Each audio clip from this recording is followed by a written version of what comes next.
Well, good afternoon, everybody. This is Doc Frost with a cold.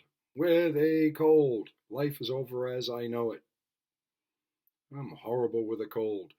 But even with a cold, I am pressing on. I am pressing forward, and I want to press forward with all of you. So, again, just another welcome. And I just want to review all of that minutia that I ended up posting up in an announcement, which is everything that's inside the shell of this course. Is it redundant? Yes. Yes, by all means, yes. Oh, yes, yes, yes. It's like you get all this stuff inside the shell. Now you have this stuff outside the shell. It's like pistachios. I give you the stuff without the shell, and then you go into the shell, and it's still a pistachio at the end of the day. So, in reality, this is just an overview of what to expect in the coming week because we start on Monday. That's awesome. I can't wait. What a great time. I say half facetiously. What a great time to be talking about introduction to criminal justice. With everything that's going on in this country, good Lord Almighty, this is going to be a good time for all of us to get together and talk about criminal justice. So, looking at your syllabus, looking at your assignments, Module 1, again, is the Introduction to Criminal Justice. Read chapters 1 and 2 in your text. Following along the text is going to be very, very important. That's going to give you some of the data that you're going to need to really get into the class in depth.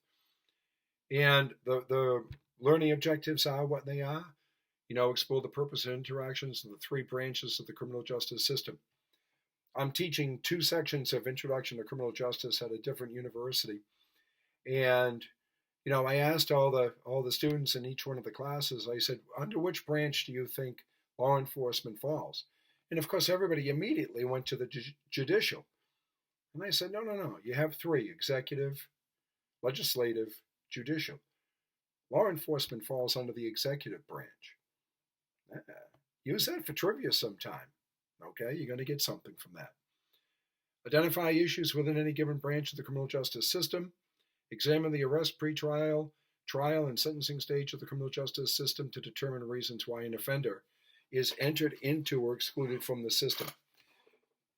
I've had, in my 40 years in law enforcement, I've had a pretty unique career, and I'm not going to keep going on and talking about it, but to have one full career in policing and one full career in corrections, that's pretty cool.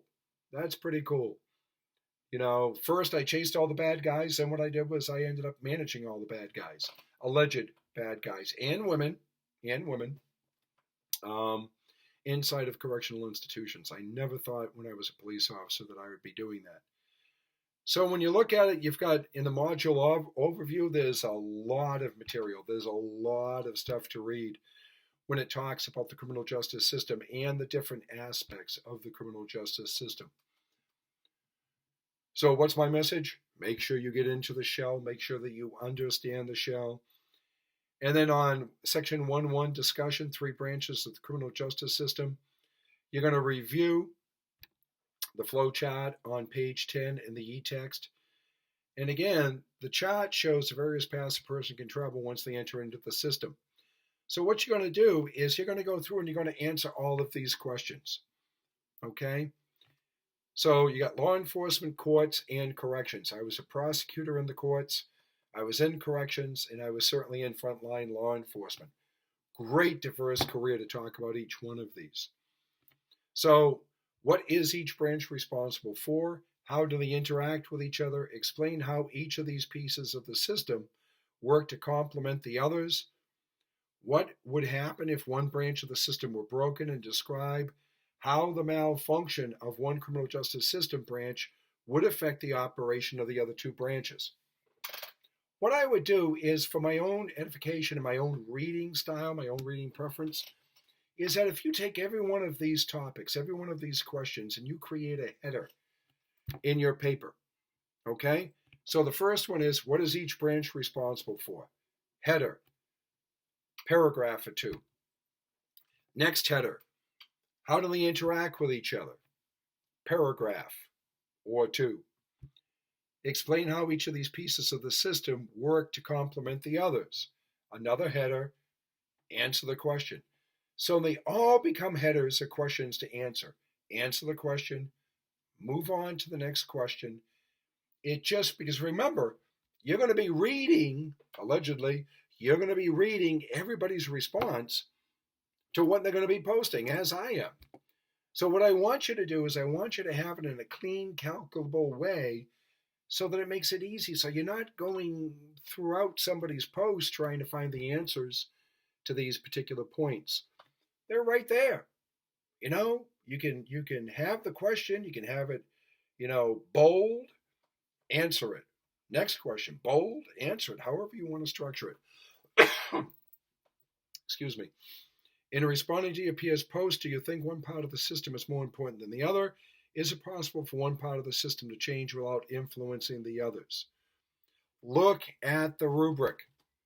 I can't stress this enough. Look at the rubric. It is going to give you the definitive outline of what you need to say and how much you need to say to satisfy that particular grading category of the rubric. For me, what I do, geez, that sounded horrible. For me, what I would do is, and as I do, is I print out a hard copy of the rubric. I have it with me as I'm reading your papers. I look at it, I look at your paper. I look at it, I look at your paper. I make sure that I am using the right scoring criteria when I grade you. Because, grading is, the rubrics make it as objective as it can be, but it is still relatively subjective at times. So make sure you have the rubric handy. And make sure that when it says that you are to respond to two of your peers, make sure that you respond to two of your peers.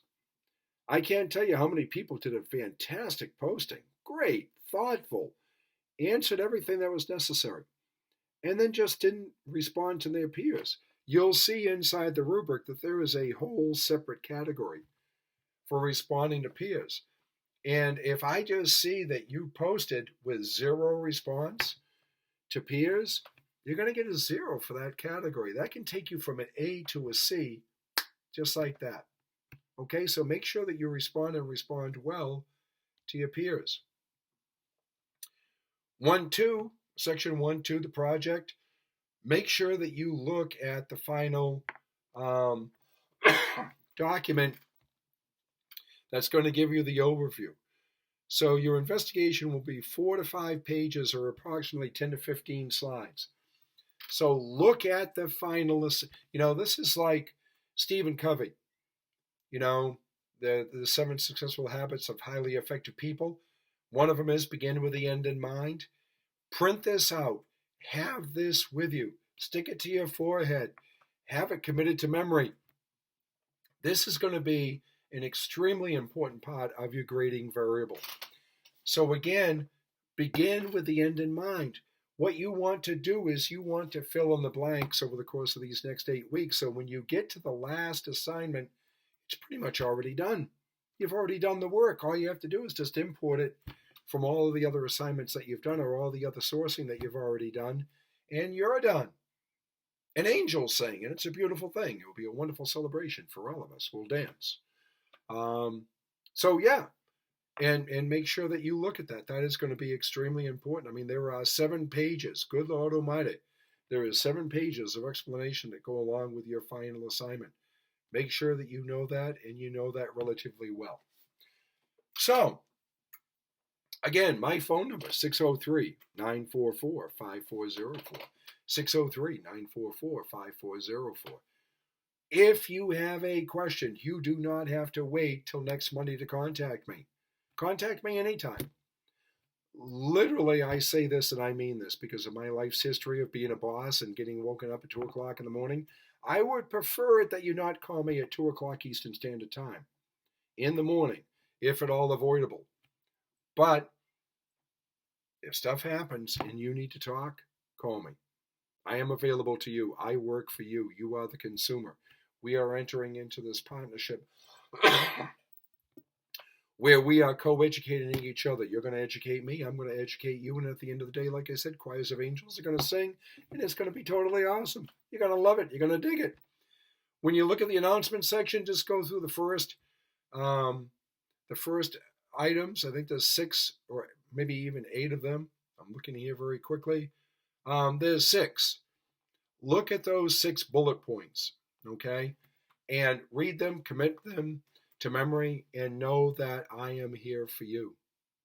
So I've gone over 10 minutes. That's usually where I don't like to do, is to go longer than 10 minutes in a video. Not that I'm an expert in video, because I am anything but I can tell you right now that I really do appreciate all of you. I appreciate that you have lives.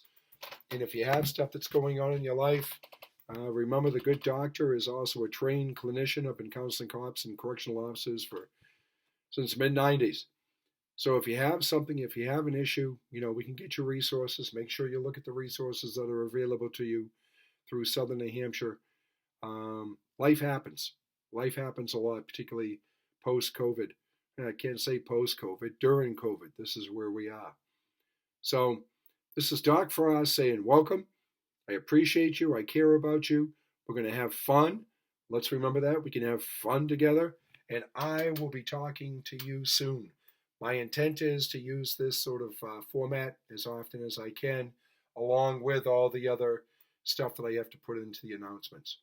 So be well. Stay safe. Look out for each other. Bye-bye.